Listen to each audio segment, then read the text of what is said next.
amigos, bom dia! Olá amigos, boa tarde para quem vai ver à tarde, boa noite para quem vai assistir de noite ou mais tarde por aqui ou no YouTube.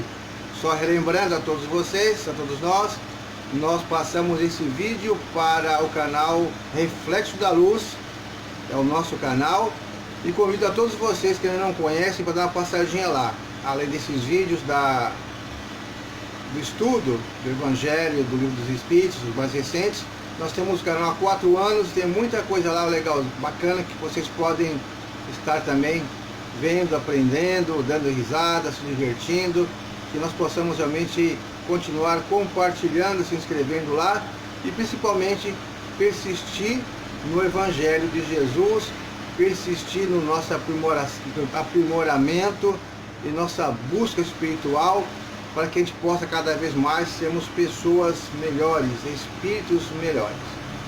Agradecemos a Deus, a Jesus, por esse momento, que possamos estar todos conectados com o Pai, com o nosso anjo guardião, com os espíritos amigos e com todos vocês que estão aí entrando agora ao vivo, e que a gente possa realmente fazer um pequeno, simples, sério estudo e um evangelho pequeno, simples e amoroso.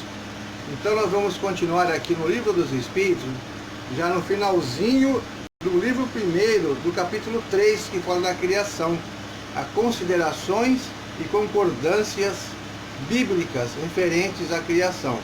É o item 6. Na verdade é mais um resumo, um comentário de Kardec, um texto assim de até que não muito pequeno, mas vamos tentar fazê-lo. Ela só que foi colocada em questão 59, mas como não tem interrogação, eu acredito que seja mais uma colocação como está aqui. Então, os povos fizeram ideias bastante divergentes sobre a criação, segundo o grau de seus conhecimentos. Bom dia, Vilma Trepicchio, agora eu vi aqui lá, parabéns por estar nos acompanhando. Para quem não sabe, né, Zuma? A Zuma conhece a Vilma Trepicchio, Zuma? Bom dia, Zuma, tudo bem? Um abraço para vocês aí. Então, os povos fizeram ideias bastante divergentes sobre a criação, segundo o grau de seu conhecimento. A razão, apoiada na ciência, reconheceu a inverossimilhança de algumas coisas, ou seja, algumas coisas que não têm lógica para ser como foi relatado em outras crenças. A que os espíritos nos oferecem confirma a opinião há muito admitida pelos homens mais esclarecidos. A objeção que se pode fazer a essa ideia, a essa teoria, é a de estar em contradição com os textos dos livros sagrados. A gente sempre escuta isso, né? Não está de acordo. E às vezes a gente escuta alguém falar assim, ó, não está na doutrina espírita, então isso aí não pode existir. Cuidado, amigos, com frases espíritas. Vamos usar a razão. A objeção que se pode fazer a essa teoria é a de estar em contradição com os textos dos livros sagrados, mas um exame sério nos leva a reconhecer que essa contradição é mais aparente que real, resultante da interpolação dada a passagens que, em geral, só possuíam sentido alegórico. Na verdade, a Bíblia é uma grande parábola em muitos pontos, e a gente tem que interpretar conforme vai amadurecendo o nosso senso moral e intelectual. A questão do primeiro homem, na pessoa de Adão, como único tronco da humanidade, não é a única sobre a qual as crenças religiosas têm de modificar-se. O movimento da Terra parecia, em determinada época, tão contrário aos textos sagrados que não há formas de perseguição a que essa teoria não tenha dado pretexto. Não obstante, a Terra gira, malgrado os anátemas, e ninguém hoje em dia poderia contestá-lo, sem ofender a sua própria razão. A Bíblia diz igualmente que o mundo foi criado em 6 dias, e fixa a época da criação em cerca de 4.000 anos antes da era cristã. Antes disso, a Terra não existia. Ela foi tirada do nada. O texto é formal, e eis que a ciência positiva, a ciência inexorável, vem provar o contrário. A formação do globo está gravada em caracteres indeléveis no mundo fóssil, e está provado que os 6 dias da criação representam outros tantos períodos, cada um deles talvez de muitas centenas de milhares de anos. E não se trata de um sistema, uma doutrina, uma opinião isolada, mas de um fato tão constante como o do movimento da Terra, e que a teologia não pode deixar de admitir, prova evidente do erro em que se pode cair, quando se tomam ao pé da letra as expressões de uma linguagem frequentemente figurada. Agora tem uma nota de rodapé, aqui ó. As recentes declarações do Papa Pio XII, não tão recente, né? Admitindo os cálculos da ciência para a formação da Terra, confirmando o texto de Kardec nesta obra. É uma nota do tradutor. Devemos concluir então que a Bíblia é um erro?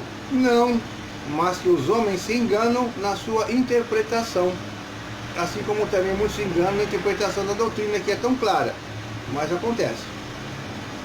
Mas uma nota do tradutor: advertência aos que condenam a Bíblia sem levar em conta os fatores históricos e a linguagem figurada do texto.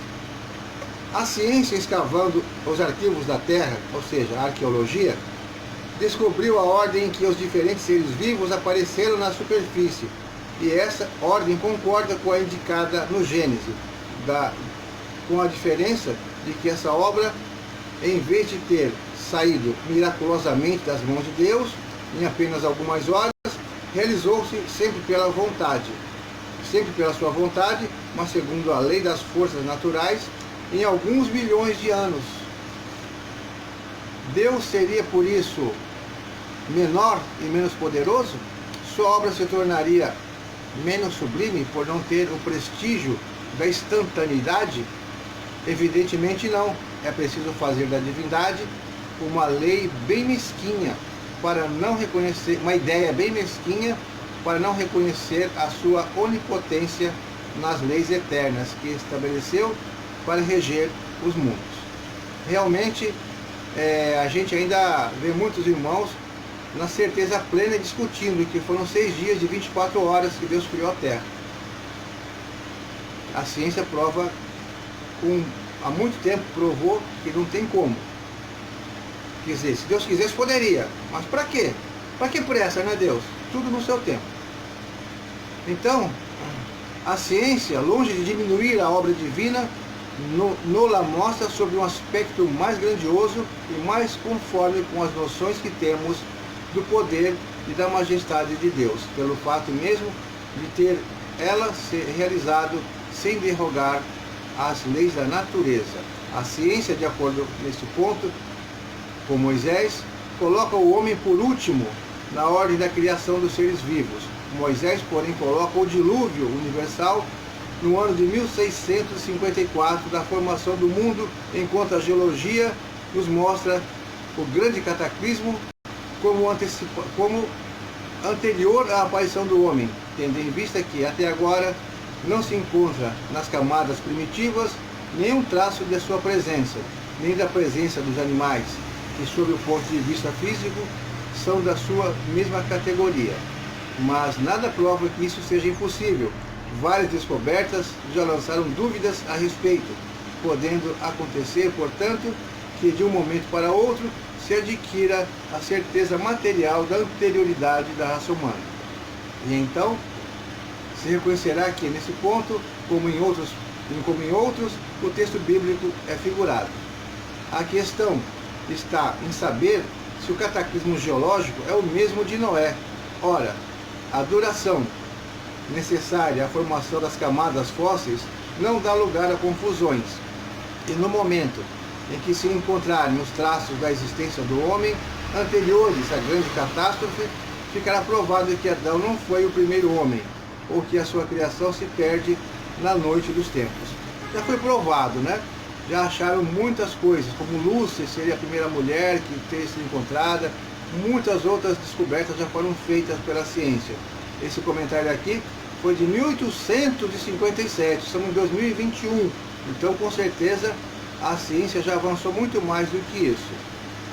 Contra a evidência não há raciocínios possíveis e será necessário aceitar o fato como se aceitou o do movimento da Terra e dos 6 períodos da criação.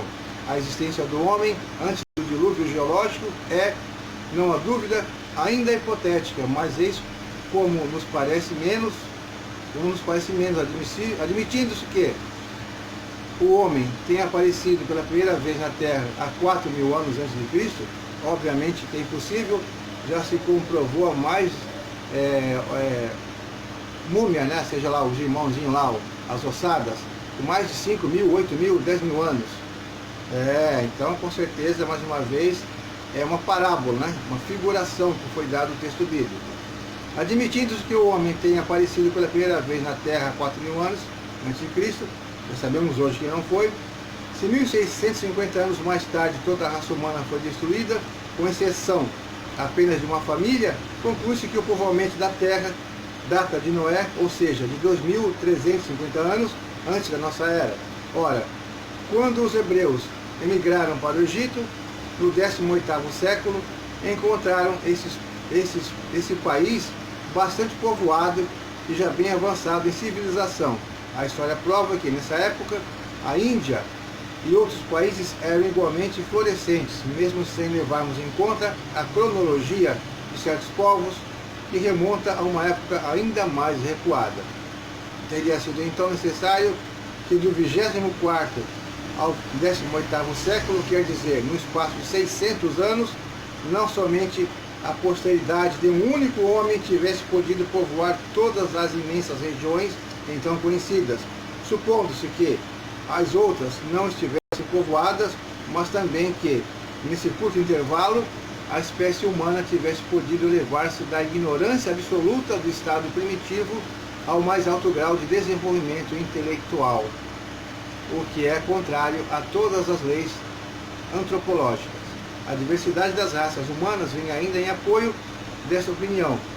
O clima e os hábitos produzem, sem dúvida, modificações das características físicas, mas sabe-se até onde pode chegar a influência dessas causas, e o exame fisiológico prova a existência entre algumas raças de diferentes constituições mais profundas que as produzidas pelo clima. O cruzamento de raças produz os tipos intermediários, tende a superar as características extremas, mas não cria neles estes, produzindo apenas as variedades. Ora, para que tivesse havido cruzamento de raças, era necessário que houvesse raças distintas. E como explicarmos a sua existência, dando-lhes um tronco comum e, sobretudo, tão próximo?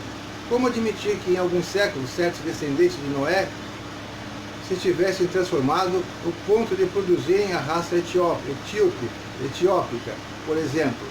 Uma tal metamorfose não é mais admissível que a hipótese de um tronco comum para o lobo e a ovelha, o elefante e o pulgão, a ave e o peixe. Ainda uma vez, nada poderia prevalecer contra a evidência dos fatos. Tudo se explica, pelo contrário, admitindo-se a existência do homem antes da época que lhe é vulgarmente assinalada. A diversidade das origens, Adão, que viveu há 6.000 anos, como tendo povoado uma região ainda inabitada. O dilúvio de Noé, como uma catástrofe parcial que se tomou pelo cataclismo geológico, e tendo-se em conta, por fim, a forma alegórica peculiar ao estilo oriental, que se encontra nos livros sagrados de todos os povos. Eis porque é prudente não se acusar muito ligeiramente de falsas as doutrinas que podem, cedo ou tarde, como tantas outras, oferecer um desmentido aos que as combatem. As ideias religiosas, longe de perder, se engrandecem ao marchar com a ciência, esse único meio de não apresentarem ao ceticismo um lado vulnerável. Pegou todo o tempo, mas paciência, né? As escavações arqueológicas realizadas por Sir Charles Leonard Woolley em 1929, ao norte de Basora, próximo ao Golfo Pérsico, para a descoberta de Ur, revelaram os restos de uma catástrofe diluviana, ocorrida exatamente há 4.000 anos antes de Cristo. Ao encontrar a camada de lodo que cobrira as ruínas de Ur primitiva, Woolley transmitiu a notícia ao mundo nos seguintes termos: encontramos os sinais do dilúvio universal. Trabalhos posteriores comprovaram um fato mostrando que houve um dilúvio local no delta do Tigre e do Eufrates, exatamente na data assinalada pela Bíblia. Esse fato vem confirmar a previsão de Kardec, nota do tradutor. Então, nós terminamos aqui essa parte do Livro dos Espíritos, e foi justamente a parte que a gente foge para ler, né? Que a gente não quer ler, mas é só lendo que a gente vai aprender, não tem jeito. Então a gente vai deixar para amanhã o Evangelho. Vou fazer uma prece apenas porque são 9h15, e para confirmar, manter nosso horário, para fazer o Evangelho agora, dá mais 10 minutos. E a gente sabe que compromisso é compromisso. Então, vamos fazer somente aqui uma vibração, né? Uma paz para todo o pessoal que está assistindo esse vídeo, tá bom? E amanhã a gente vem com a parte menor do Livro dos Espíritos e vai fazer o Evangelho normal, onde nós faríamos hoje. Mas, então vamos respirar fundo, levando o pensamento a Deus, a Jesus. Pai, nós sabemos que a Terra passa por uma transformação, que o mundo está caminhando para planeta de regeneração, e sabemos que ainda há necessidade de muitas dores e sofrimentos, e que nós estamos passando uma das maiores provas para todos, independente de credo, independente de posição social, independente de crer ou não crer. Mas mesmo assim, Pai, sabendo de tudo isso, nos rogamos a Ti a proteção a todos os irmãos que estão passando essas dificuldades no corpo e no espírito, os que ainda estão encarnados no planeta Terra, sentindo-se desamparados, com medo, na dúvida, que o Teu amor possa cobri-los, acalmar-lhes os ânimos e mostrar para todos eles que sempre tem alguém no comando geral, no nosso caso o Senhor e Jesus, e que o Teu amor também, com certeza, nós pedimos e rogamos que possa cobrir a todos os espíritos que já desencarnaram, que eles estão em pânico, rodeando os encarnados, passando ainda as dificuldades da doença, a falta de ar, mesmo já sendo espíritos libertos da carne, ainda não conscientizaram-se do seu estágio. Senhor Jesus, peçamos mais uma vez que cada irmão sinta a presença de seu espírito amigo, seu anjo guardião, lhe abraçando, lhe colocando no colo quando preciso e falando bem manso aos seus ouvidos. Tenha fé, tudo passa, só não passa o meu amor por vocês. Um bom dia para todos. Coloquem também, se vocês quiserem, uma aguinha para vocês tomarem. Façam uma prece no fundo do coração, porque essa água vai ser um grande remédio para todos nós. E cada um que tomar vai sentir ali o amor de Deus, o amor dos espíritos benevolentes, da cura entrando no seu organismo. Um bom dia para vocês, até amanhã.